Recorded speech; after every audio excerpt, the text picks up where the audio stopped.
Okay, so in today's video, I want to talk about 3 simple steps that you can take to start managing your money better and getting really good with your finances. Now, the steps I'm going to be walking through today is pretty much a system that I have been able to create and go on the journey myself. So this helped me pretty much pay off all of my debt, and then I was able to start saving my money, investing my money to the point where I ended up becoming financially secure. And it's now the exact same system that I share with my clients to not only help them get better with managing their money, but to also get them to the point where they can now finally start working towards like financial independence, financial freedom, and all of that good stuff. So make sure you grab your pen, your paper, your tea, because this is going to be a good one. Okay, so if you're trying to manage your money better and get good with your finances, the first simple step that I would say you want to do is to clarify. Now, what I mean by this is I see a lot of people just trying to dive into fixing their finances and thinking, oh my gosh, I need to quickly start getting my budget together and cutting down and everything will be okay.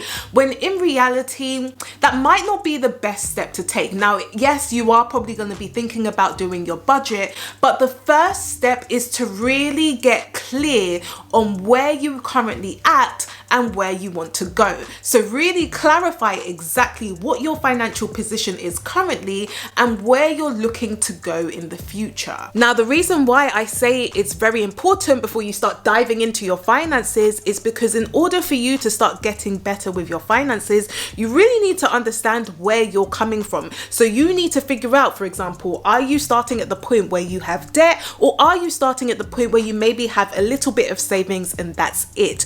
Knowing your starting point is going to help you to then figure out how to improve on it and then get you to the place of where you want to go. So one of the things that I get my clients to do is first write out their net worth statement. And if you have no idea what a net worth statement is, essentially you'll be listing all of your assets. So these are things that probably put money in your pocket or have some form of economic value. So for example, if you've got any savings, if you invest through the stock market and you've got some shares, that will be included in it. Any other investments or anything like that will be considered an asset. Then you also want to list out your liabilities. So these are things that take money out of your pocket, and it's probably things that you may actually owe to someone else. So you might owe it to a creditor, for example. So this is where you'll list maybe all of your debts. So for example, if you've got credit card debt, if you've got any car loans, any personal loans, anything like that will be considered a liability. So once you then calculate your assets and you calculate your liabilities,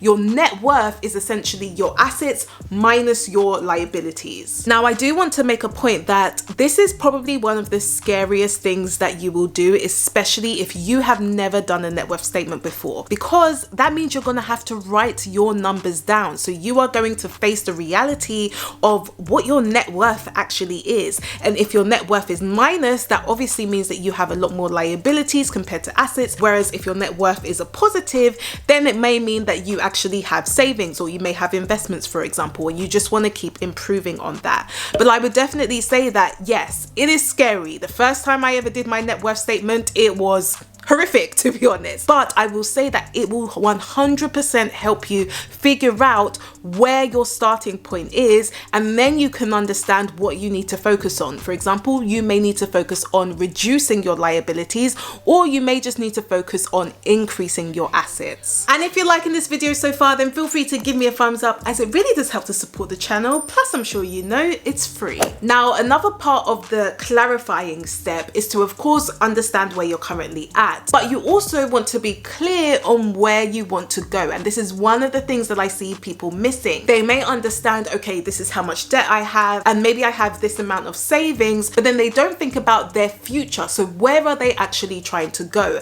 And this is important because you don't want to start coasting with your finances. For example, if I'd have just paid off all my debt, but I didn't have anything else to work towards, I probably would still be in the same position, just without debt. So I probably wouldn't have savings or investments investments or anything, I just wouldn't have any debt and that's it. But then that means that I wouldn't be working towards what I actually wanted. So in this case, you want to think about your goals, and these could be short or mid-term goals, and then you also want to think about your other long-term goals. So when we're talking about short and mid-term goals, it could be that you're trying to save up for an emergency fund, maybe you're trying to save up for a holiday, maybe you're trying to save up for your first home, or maybe you're even trying to save up for a car. So you want to understand, okay, well, if I'm trying to save up for these things, how much is it going to cost? And that's going to help me to understand how much I will then need to save in order to reach those short to mid-term goals. So as an example for myself, I remember that when I first started on this journey, one of my biggest short-term goals was to pay off my debt, because I had maxed out my overdraft and I also had a car loan as well. And so I had to figure out, okay, well, what's my total debt? And that was used from my net worth statement. So I understood how much debt I had. And then I needed to figure out, okay, well, when do I want to pay this debt off? And for me, I wanted to pay it off in less than 2 years. I actually ended up doing it in less than 18 months. I have a video talking all about that. So if you want to know about my story, I'll make sure it's linked up here for you and in the description below. But that was part of my short-term goals, but it didn't stop there. I had other short-term goals of being able to save up for my emergency fund. And then I also wanted to save up for my wedding. And I also wanted to start investing as well. And so I really needed to think about all of those goals first, because that clarified exactly what I was working towards. And then you also want to think about your long-term goals, which I think a lot of us tend to struggle with, because things like financial independence or retirement seems like a long way away. And yes, especially if you are a young millennial like myself, you may be thinking like, oh, should I really be focusing on this right now? When I would actually argue that this is probably one of the best times to start focusing on it, because if you're able to give yourself such a broad timeline, it means that you now have the opportunity to take risks. You can make as many mistakes as possible because you know you've got a long-term horizon. But also, the younger you start, potentially you won't need to save and invest as much money in order to reach some of those long-term goals. So in particular, pretty much all of the women that I work with will have a goal of becoming financially independent, and they'll also be thinking about retirement as well. They then need to figure out what financial independence is going to mean for them. So they will need to figure out, okay, if I want to become financially independent and I want investments paying for my expenses, how much will my expenses come to? And I have a much more detailed video talking about financial independence. So make sure you do check that out if you haven't already. I'll link it up here for you and in the description below. But it's important to have that goal, because then you're now starting to think much more long term. You're not just thinking about the savings that you need now, but you're also thinking about your future self as well. And I've mentioned this before, but having that long-term goal can also help you with the decisions that you make today. For example, I've said this before, but me paying off my debt wasn't just so that I could become debt-free. It was actually so that I can start working towards financial independence, because that was the ultimate goal that I had. So really clarifying your long-term goals as well as your short-term and mid-term goals will definitely help you manage your money better. Okay, so when we're trying to get better with our finances, the next simple step you could take is to learn how to control your money. So I call this the control phase. Now, I know that for many of us, the first thing we think about when it comes to actually dealing with our finances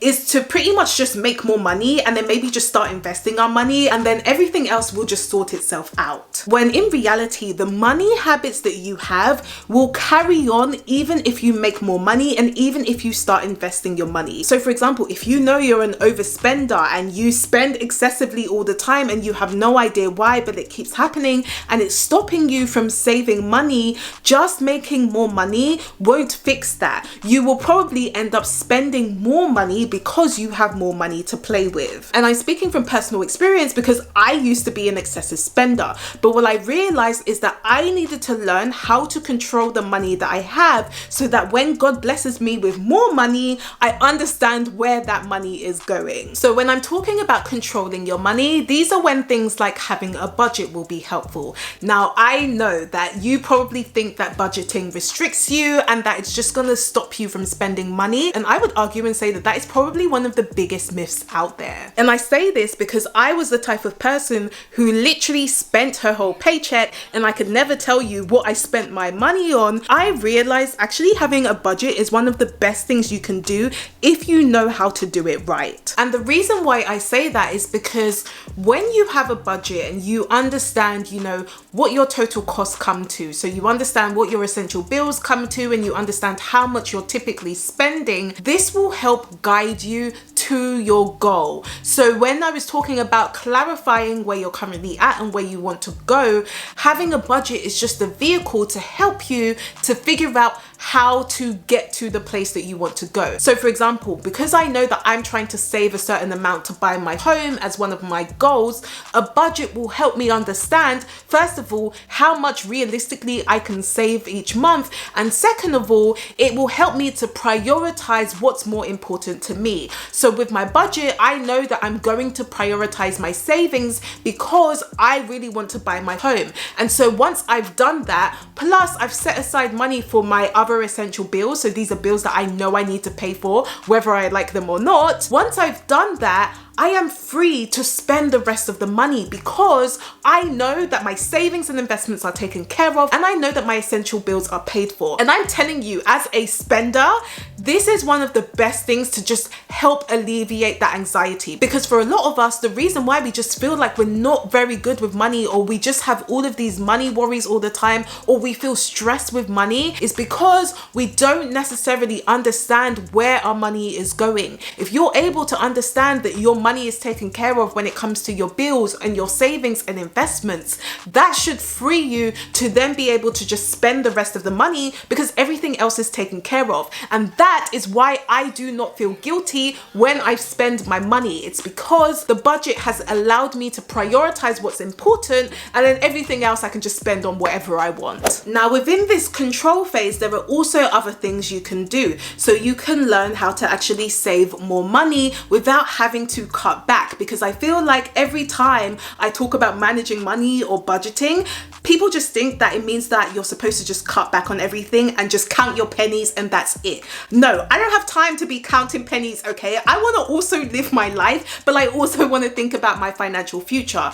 And so this is where things like learning how to save can also help you. So what I mean by this is once you go through your budget, there are probably going to be things that you can save money easily without having to do much work and without having to cut back. For example, you could look through your budget and realize that rather than paying monthly for your car insurance, if you pay annually, you would save money on interest and you can then use those savings for something else. Likewise, when it comes to groceries, for example, there are certain supermarkets which may be cheaper but also still have the same quality as other supermarkets, but because it's cheaper, you'll end up saving more money in the long run whilst also not having to decrease your quality of food. So this is really when you want to start becoming a bit more savvy. I will never tell my clients to start cutting back on everything. That doesn't make sense because you don't want to be miserable when you're doing your budget. What you want to do is just think about ways you can save money easily and then let your budget guide you to understand how much money you now have to spend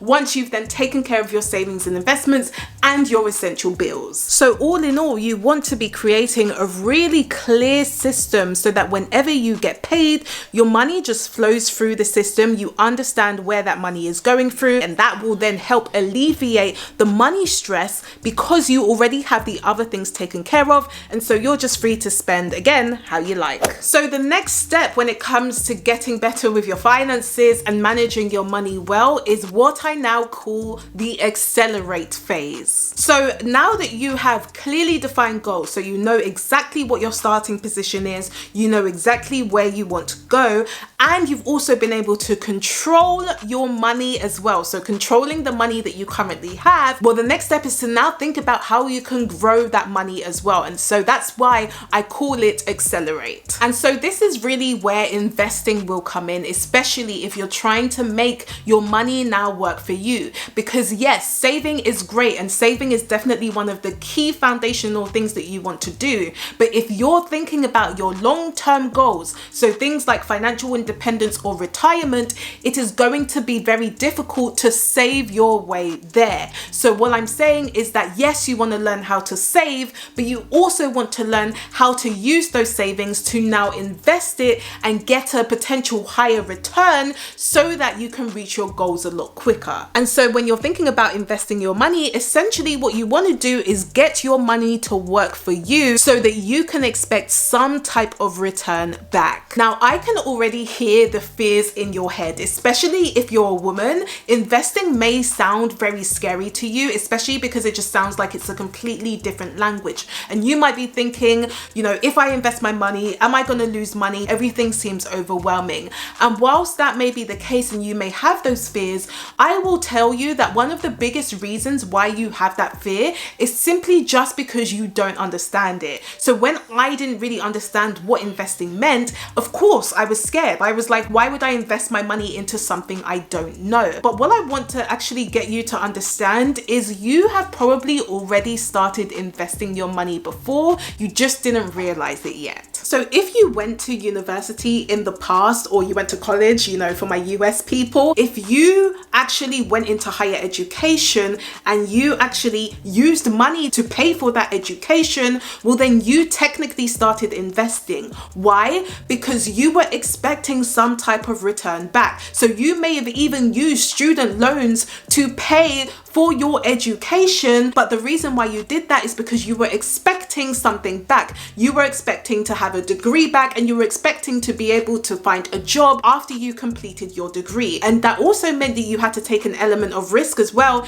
because we don't know if you would have been able to get a job. It wouldn't have been guaranteed that you would 100% be able to land a job once you finished your degree, and it wouldn't have been guaranteed that you would have even passed your degree in the first place. The same concept is when you're thinking about investing your money. You are not guaranteed to make more money, for example, if you start investing. However, you are willing to take the risk because you are expecting some type of return. And if you understand the concept of investing, then you know that taking the risk is still something that you want to do because you believe you will be able to make some type of return out of it. And so the difference really between investing in your education versus investing in other things is simply that you understood what education was because you'd always gone to school. So what I'm saying is you then want to take the time to understand what we mean by investing into other things, like into other asset classes. Once you've done that, it is pretty much the same concept. And to really illustrate how important this is,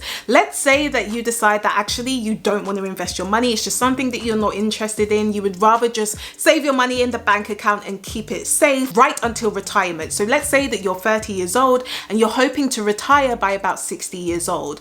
Well, if you were to save, let's say £500 or dollars a month for the next 30 years, but keep it in a bank account which promises that they're going to give you 2% interest, well, at the end of those 30 years, you would have around £246,000 or dollars in total, which may seem that it's quite a big chunk of money. Great. However, if you'd have chosen to actually invest your money, and let's say you decided to invest through the stock market, so you took that same £500 or dollars and decided to invest through the stock market instead, and let's say that you were able to get about a 7% return on average, which by the way is currently the average return that I'm getting at the moment. Well, in this case, that £500 or dollars after 30 years would turn into about £600,000 or dollars. So notice the huge difference there, from 246 odd thousand to 600,000. And so ask yourself, which one would you prefer, and which one would you therefore be willing to take the risk on? 200,000 or 600,000. And so yes, of course, you want to be able to budget your money well and learn how to save, but remember, it just doesn't stop there. And I know it can be scary, and if you look at so many different research articles, they basically say that women are less likely to invest compared to men because we're less likely to want to take the risk. But what I would argue is that the reason why we don't want to take the risk is because we don't understand the concept of investing. Once we understand the concept of investing, I'm pretty sure that more and more women will be able to start investing. And I say this because I've helped women understand the concept of investing as a complete beginner, and they've now been able to start investing through the stock market and have their own investing portfolios simply because they now understand the concept and they understand how it works. And so they're happy to keep investing their money into it, just like they did when it came to their own education. Now, if after watching this video you've realized, actually, Auntie V, I need to get my money sorted, I need to start managing my money better, I have so many different goals but I just don't know how to get started. Maybe you want to save up for your first home but you're struggling to save money. Maybe you want to reach financial independence but you have no idea how to get started with investing. Then make sure you do check out my one-on-one coaching, because what I essentially do is help you walk through that step by step. So by the time we finish working together, you'll already be saving more money and you'll also become an investor with your own portfolio so that you can start working towards your other long-term goals like financial independence, even if you are a complete beginner, because I also started as a beginner myself. So make sure you do check that out if you haven't already. You can book a free call just to find out more about the program and ask questions. So I'll make sure that's linked up here for you and in the description below. But essentially, if you're really trying to get better with your money, yes, having a budget is going to be important, but that's not the only thing you want to be thinking about. You want to be really clear on your goals. So again, clarify where you're currently at and where you're trying to go. And then you also want to be able to control the money you have. So learn how to budget, learn how to save that money. And once you've done that, what you want to start focusing on is also growing your money. So really accelerating your progress towards your financial goals. So hopefully those 3 steps have been helpful for you. So if you did like this video, then please do give me a thumbs up if you haven't already, and let me know in the comments, are you trying to focus on getting better with your finances right now? I do post every Tuesday, so if you would like to know more, then of course you can subscribe to my channel, and I will see you guys next week.